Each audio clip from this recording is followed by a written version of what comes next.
Um, Roger, perhaps slightly tongue-in-cheek, our commentator said that you're just simply better at playing the game, but how do you explain your absolute dominance over Ferrer over these years? Well, I mean, I guess I've taken advantage of the fact that I was world number one in the first 5 that we played against each other, and he was only up and coming back then. So, I mean, those matches I was really supposed to win, and then obviously the last sort of 5 to 10, I think we've had some good matches. Many of them have been indoors, only a few have been on clay.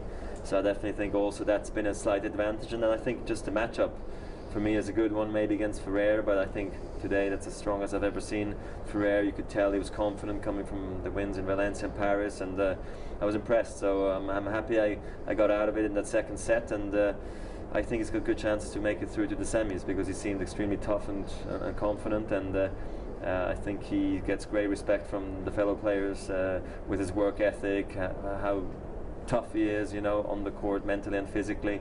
So it's always a pleasure playing against him.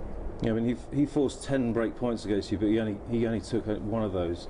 I mean, is that something that frustrates him more than it gives you confidence? I'm not sure. I mean, it maybe works both ways, but I mean, all you can do is try your best. I don't think he leaves the match with regrets, and so do I. I'm very happy. I mean, look, it's a great achievement to save so many break points against one of the best return players in the game. I wished I could have served a little bit better. It would have maybe kept me out of a bit more trouble, but then again, you know, I had to rely more on my second serve, more on my backhand, more on my footwork, and that gives me a lot of confidence looking forward. And the most important stat for you, I guess, is 2 wins. You're through to the semi-finals, which is your first target always coming in.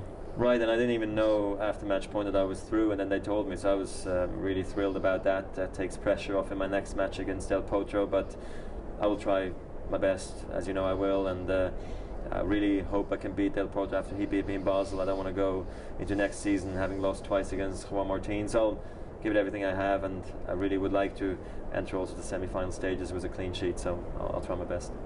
Is it easier going into that match if you've got something riding on it, or can you just relax and play? Look, this was tricky back in 2002, I remember. I won my first 2 matches against Ferrer and Jiri Novak, and then I got into the 3rd match and I played Thomas Johansson, and he was an alternate and I was already through, so there was not much on the line anymore except points, and it really freaked me out. And it was like, I really don't need this. What am I supposed to do? Am I supposed to hold back or go full out?